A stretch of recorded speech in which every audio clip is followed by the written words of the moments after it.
जय माता दी मित्रों, मेरा नाम पंडित प्रकाश जोशी। स्वागत है मेरे यूट्यूब फेसबुक चैनल एस्ट्रो आज में। मित्रों, आज हम चर्चा कर रहे हैं मंथली राशिफल यानी मार्च 2025 कर्क राशि के लिए कैसा रहेगा, कैसी रहेगी धन की, स्वास्थ्य की, उनके परिवार की, उनके दाम्पत्य जीवन, उनके प्रेम की स्थिति, इसके बारे में मित्रों इस कार्यक्रम में चर्चा करेंगे। और मार्च का महीना बड़ा यादगार है क्योंकि मार्च के महीने में चतुर्वर्गीय ग्रह यानी शुक्र बुध राहु चंद्रमा की युति यानी कि चतुर्वर्गीय योग मीन राशि में बन रहा है।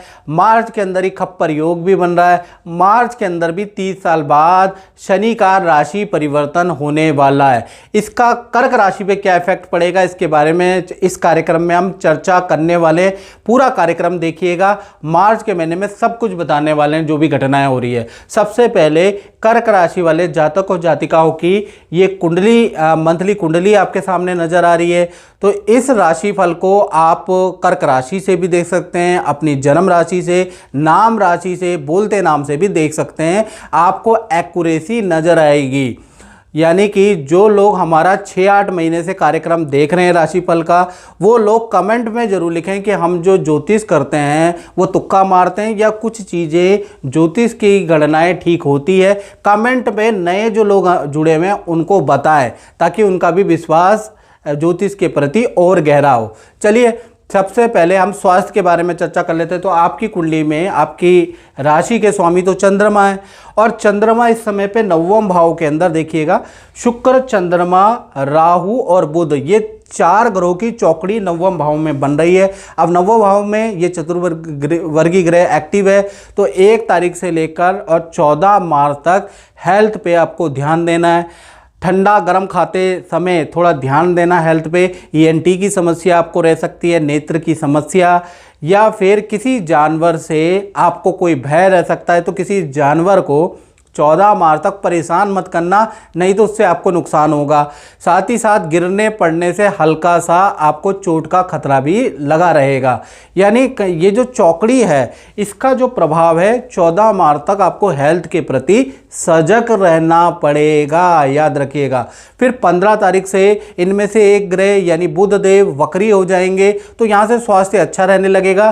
चंडाल चौकड़ी का जो ये नेगेटिव चीज़ें है ना, ये सब नल एंड वाइड हो जाएगी। जो मैंने बताया ईएनटी की समस्या, नेत्र विकार, जानवर से भय, ये सिर्फ 14 मार्च तक है। 14 के बाद जैसे ही बुध वक्री होगा सारी बातें नल एंड वाइड हो जाएगी। आप बिना रोक टोक के अपना जीवन जी सकते हैं, लेकिन 14 मार्च तक आपको सावधानी रखनी है, याद रखिएगा। धन की स्थिति के बारे में हम बात करें तो धन भाव के स्वामी यानी जहाँ 5 नंबर लिखा है वो मित्रों धन स्थान होता है। धन भाव के स्वामी सूर्य और शनि दोनों ही अष्टम भाव में बैठे हैं। अष्टम भाव कर्जे का होता है, हानि का होता है, और सूर्य शनि की युति भाई यहाँ पर ही बन रही है। तो कुल मिला के 1 तारीख से लेकर और 14 मार्च तक, जब तक ये सूर्य शनि की युति बन रही है, आपके खर्चों में बढ़ोतरी हो जाएगी। पहला, सरकारी आपका खर्च बढ़ेगा, आपको किसी पेनल्टी का भुगतान करना पड़ सकता है, सरकारी किसी कोई बिल आपका बढ़ चढ़ के आएगा, उससे आप परेशान रहेंगे। मरम्मत के कार्यों में आपको धन खर्च करना पड़ सकता है, कर्मचारियों को धन देना पड़ सकता है। तो कुल मिला के आय से बहुत ज़्यादा आपका व्यय बढ़ जाएगा 14 मार्च तक, और धन जो आना होगा वो भी इंस्टॉलमेंट में ही आप पे आएगा। यानी सूर्य और शनि की युति का बिल्कुल असर आप पर 14 मार्च तक लगेगा। और 15 तारीख से सूर्य देव अष्टम भाव से निकल के 9वें भाव में आ जाएंगे, यानी मीन राशि के अंदर ट्रांजिट कर जाएंगे। अब जैसे ही 9वें भाव के अंदर आ जाएंगे, आपका धन संबंधी कोई डील बनेगी, उससे अच्छा धन लाभ आपका होगा। रुका हुआ धन का आपको लाभ होता हुआ नजर आ रहा है। सूर्य 9वें में आने से विदेश संबंधी काम में आपको लाभ होगा, यानी कि विदेशी कोई व्यक्ति से या विदेश से आपको कोई डॉलर में इनकम का लाभ होता हुआ नजर आ रहा है, या इन्वेस्टमेंट से कुछ लाभ होगा। तो कुल मिलाकर देखा जाए तो 14 के बाद जैसे ही सूर्य मीन राशि में आ जाएंगे तब आपका धन का फ्लो अच्छा होता है, उससे पहले रुकावटें हैं। जय माता दी आंटी जी। और आपका वास्तु ज्योतिष के प्रति कैसा अनुभव रहा है आप मुझे बताइएगा। आप मेरे पिताजी के समय से जुड़े हुए हैं और मुझे भी आपकी सेवा करने का मौका मिला, आप बताइएगा। जय माता दी। जैसा कि बताया इन्होंने, मेरा बहुत पुराना एक्सपीरियंस है इनके साथ और नोएडा में जब से हम आए हैं, रहते थे फ्लैट में, हमने अपना घर बनाना था, तो मैं वास्तु के लिए पूछने आती थी, तभी इन्होंने बताया कि सबसे पहले जो आम का पेड़ आपके प्लॉट में है इसको कटवाया जाए, तब घर का मुहूर्त निकलेगा। सो वो कटवाने के बाद में फिर हमारा घर फटाफट बन गया, सब बढ़िया है, सुख शांति से रहते हैं। लेकिन थोड़ा बहुत तो कुछ ना कुछ चलता ही है और अच्छे एक्सपीरियंस रहे हैं, लेकिन आगे मैं उम्मीद करती हूँ कि अभी और अच्छा रहे। इनके चरण शरण में हम रहते हैं और सलाह लेने आते हैं हमेशा इनसे। जय माता, जय माता, जय माता। बात करें आपके परिवार भाव की, तो परिवार भाव के स्वामी है शुक्र, चतुर्थ भाव के स्वामी शुक्र है, और शुक्र इस समय नवम भाव के अंदर शुक्र राहु चंद्र और बुध की युति, इन चंडाल चौकड़ी की युति है। इसमें शुक्र वक्री हो जाएंगे 2 मार्च से, तो 2 मार्च से लेकर और 25 मार्च तक शुक्र वक्री होने से परिवार के अंदर खुशियों का माहौल होगा। परिवार में कोई सदस्य का रुका हुआ काम बनेगा, घर में मिठाइयाँ बटेगी, और परिवार के साथ में जो भी गिला शिकवे से वो दूर होते हुए नजर आएंगे, और परिवार के साथ में समय बिताने को मिलेगा। परिवार के साथ में किसी शादी समारोह फंक्शन में जाने को मिलेगा।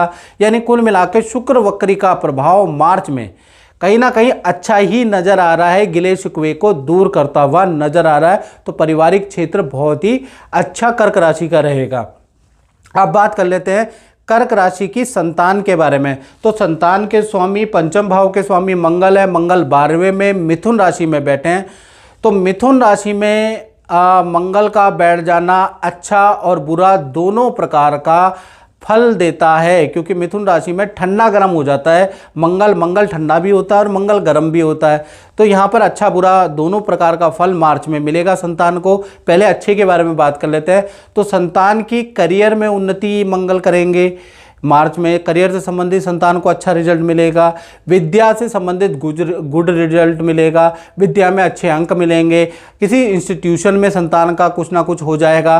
तो कहीं ना कहीं करियर के लिए मंगल का प्रभाव बहुत अच्छा है। लेकिन बुरा क्या है? बुरा रहेगा, संतान को फोड़े फुंसी होगी, संतान को चोट लग सकती है, संतान का स्थान परिवर्तन या कहीं एडमिशन होगा तो परिवार से दूर जाने का बड़ी संतान का योग बन सकता है। यानी कहीं ना कहीं संतान को हेल्थ की प्रॉब्लम और कहीं ना कहीं उनका स्थान परिवर्तन का योग मार्च से ही एक्टिव होता हुआ नजर आ रहा है। तो कुल मिलाकर संतान को अच्छा बुरा रिजल्ट मार्च में मिलेगा। अब बात कर लेते हैं विद्यार्थियों के बारे में, स्टूडेंट छात्र के बारे में बात करें तो भाई मार्च के महीने में मंगल का जो मिथुन राशि में 12वें में बैठे ना, इसका प्रभाव स्टूडेंट लोग आप पे पड़ेगा। ध्यान से सुने। हेल्थ में पेट संबंधी प्रॉब्लम, इन्फेक्शन की आपको प्रॉब्लम, फूड पॉइजनिंग, उल्टी की प्रॉब्लम रह सकती है। उल्टा सीधा मत खाइएगा मार्च में, थोड़ा डाइट में कंट्रोल रखिएगा। साथ ही साथ करियर के लिए मंगल बहुत अच्छा है। करियर में कोई रुका हुआ काम आपका बन सकता है। करियर में जहां आप अप्लाई कर रहे हैं, चाहे जॉब के लिए चाहे पढ़ाई के लिए, वहां आपका नंबर आ सकता है। आपका हॉस्टल चेंज हो सकता है, आपका स्थान परिवर्तन भी लिखा है। तो विद्यार्थियों का हेल्थ का पॉइंट ऑफ व्यू छोड़ के बाकी बहुत अच्छा है। मंगल अच्छा ही रिजल्ट देगा।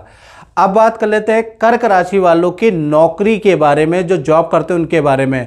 तो कहीं ना कहीं गुरु जो लाभ भाव में बैठे हैं, यानी जो बृहस्पति वृषभ राशि में लाभ भाव में बैठे हैं, तो मार्च के महीने में जितने भी कर्क राशि वाले हैं उनकी पहले तो ढैया छूटने वाली है। दूसरा देखा जाए पद धन का आपका योग बनता है, अच्छी डील आपकी होती हुई नजर आएगी, क्योंकि ढैया आपके ऊपर से छूट जाएगी मार्च में ही।